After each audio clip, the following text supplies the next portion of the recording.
Hello everybody and welcome back to World of Warships Legends. My name is Spartan Elite 43 and tonight we are back in Montana. That's right boys, y'all know the deal.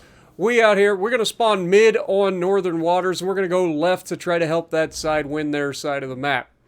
Now, this match is going to go a little awkward. There's going to be some weird plays that people make that just get themselves into a lot of trouble. But we're going to try to showcase the best that we can how to get rid of everything on our side anyway. So immediately you'll see that me and the battleship that are spawned middle, we split up. One goes to the right, one goes to the left. I'm going to the left to help that side. We have 4 destroyers per side, and they actually spread out the destroyers for once. We have 2 on the right, we have 1 in the middle, 1 on the left. It's kind of perfect.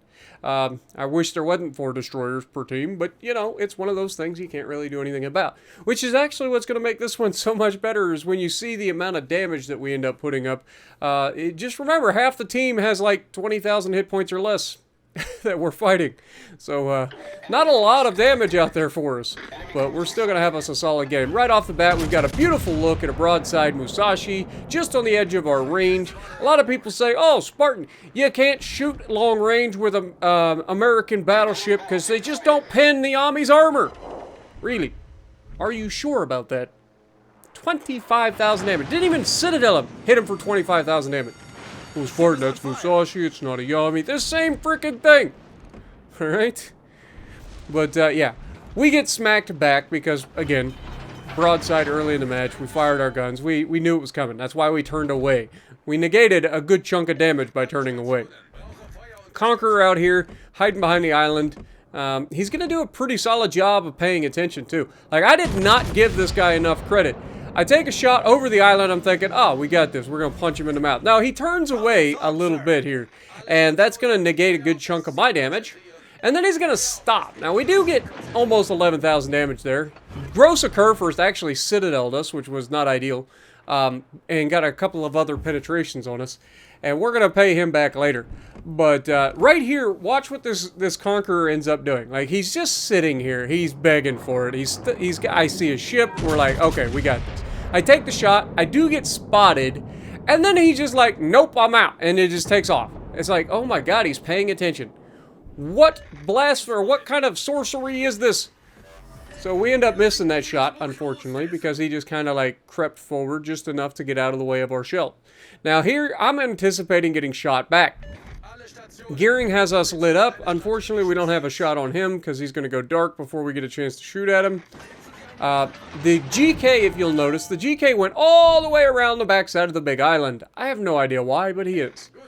So that's not preferable. And our gearing is going all the way out to the back left corner of the map. And it turns out he's doing so because there's a Shima out there. And he's chasing him down. I can only assume he's got Twist and Track or Perceptive on. But he's going to go ahead and start shooting him.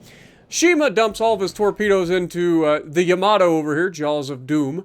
And unfortunately for our Yamato, he's going to take quite a few of these. And by a few of these, I mean it only takes 1 or 2 to absolutely ruin your time in any ship from a Shima. Now, Shima does get away, unfortunately. I don't know how. When you're in a gearing and you're that close to a Shima, you got to commit and kill that thing. Like, you just cannot let a Shima get away because you may never get to see him again, and he can absolutely destroy your team with 0 hit points left. Like, the guy, as long as he has 1 hit point, a Shima is just as deadly now as he is at the beginning of the match. Conqueror comes around the corner here. He is begging for it. So we're going to reach out. We're going to punch him right in the mouth.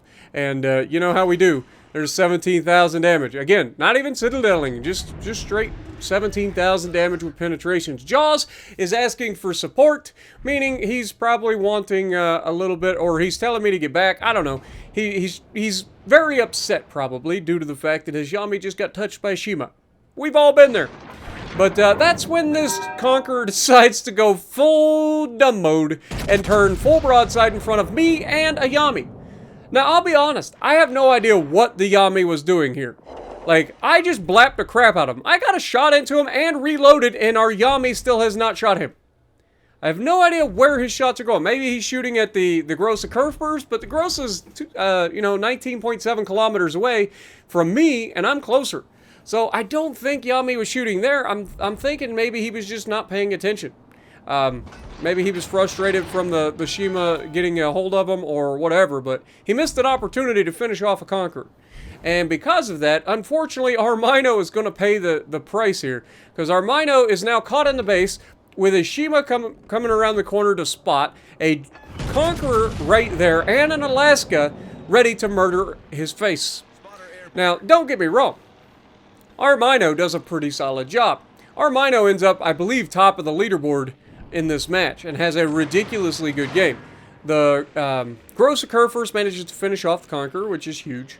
And our Mino survives for now. He is spotted. He's got the Shima coming in on him. Maybe it's the Gearing. I think it's the Shima, though. And so he's going to have a good potential chance to take out the Shima. There it goes. Mino takes down the Shima. Conqueror manages to kill the Kerr first.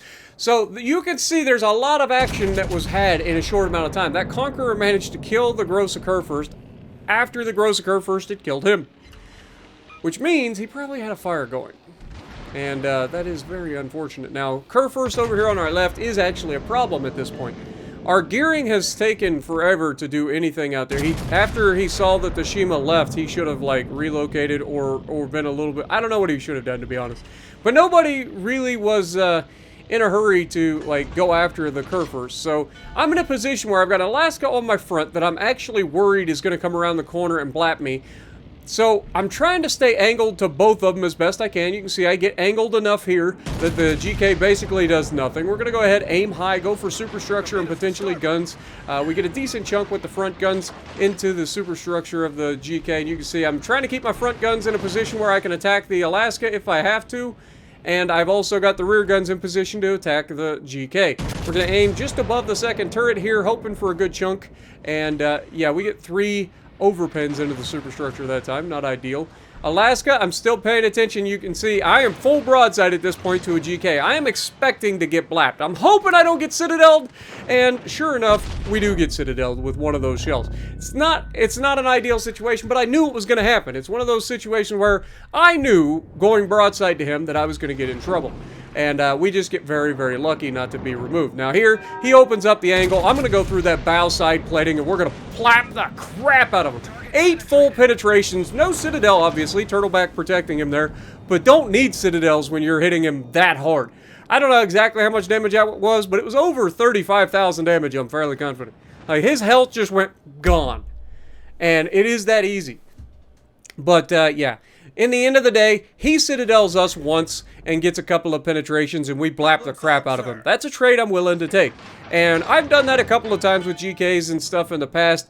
A lot of times the Montana wins the fight against the GK solely based on the fact that the Montana has better accuracy. We tend to put, you know, the majority of our shells on target versus, you know, having half our shells miss on the GK.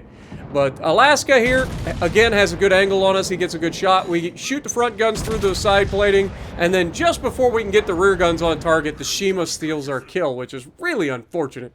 Really is.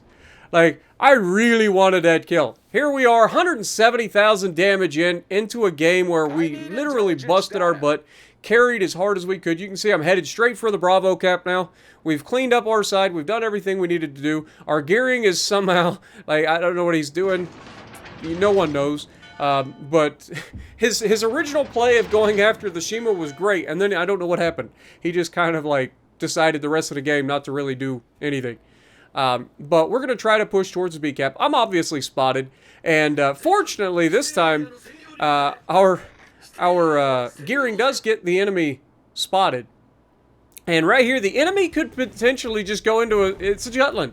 It can literally just sit in a smoke screen and potentially gun down this Gearing if he's within sonar range. But the Gearing gets a good read on the guy's position and does what, you know, most destroyers do. If you go into a smoke screen and you sit still, you're going to be able to get torped. Now remember, he's running his sonar. It's pretty obvious. We also knew that torpedoes were coming. That's why we changed course. But he's clearly running his sonar. He's shooting the Gearing. And Gearing dumps all of his torpedoes into the freaking smokescreen. And this dude literally is going to back right into a torpedo and then die immediately. It was one of those situations where you're like, I know he's running sonar. How does he eat the torpedo? Maybe he just said, screw it, I'm done, and he just give up. You know, 170,000 damage though. Mino coming in with 3,500 base XP. We had 2,100 base. That's a solid game in a battleship at Legendary tier, but still, 3,500 base, 4 kills in the Mino. Well done, my dude. But let me know what you guys thought about this one, and if you like what I'm doing, punch the like button, leave a comment below, subscribe to the channel if you haven't already, and as always, I will see you in the next video.